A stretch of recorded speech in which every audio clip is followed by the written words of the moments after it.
দর্শক, আজকে আমি আপনাদেরকে নোনা ইলিশ মাছ দিয়ে আর হলো আলু আর হলো পুঁই শাক দিয়ে রেসিপি করে উপহার দেবো। আমার সাথে থাকেন। সিদ্ধ করে নিছি, এখন কাটা বেছে নেব। দর্শক, সিদ্ধ করে নিছি, কাটা বেছে নেব। দর্শক দেখেন।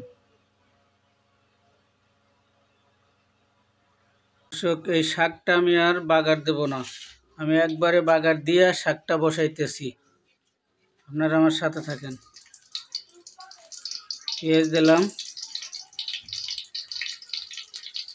রসুন দিলাম, কাঁচামরিচ সব এক লগে দিয়ে দিলাম। দর্শক,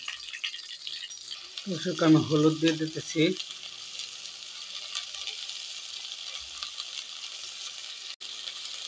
লবণ পরিমাণ মতো দিয়ে দিলাম।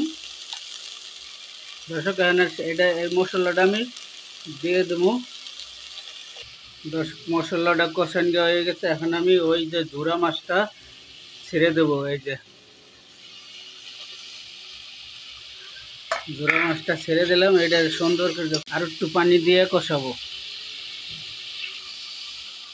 মশলা আমার কষান হয়ে গেছে ইনশাল্লাহ। এই যে আমি এখন শাকগুলো দিয়ে দেবো।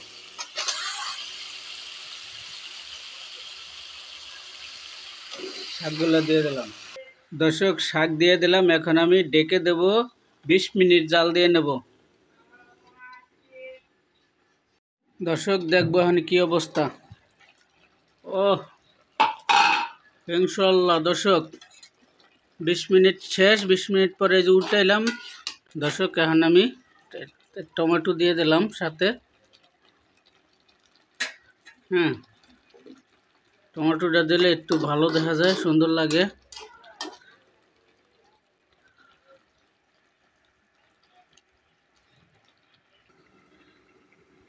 দর্শক, এই যে এখন আমার রান্না শেষ। পুঁই শাক, আলু আর হলো নোনা কাটা ইলিশ মাছ, একটা টমেটো দিয়ে দিছি। দেখেন কত সুন্দর লাগতে আছে, পেপারটাও খুব সুন্দর লাগছে। দর্শক, যদি ভালো লাগে তাহলে লাইক, শেয়ার, কমেন্ট করবেন আর আমাকে ভালো ভালো উৎসাহ দিবেন। আল্লাহ হাফেজ।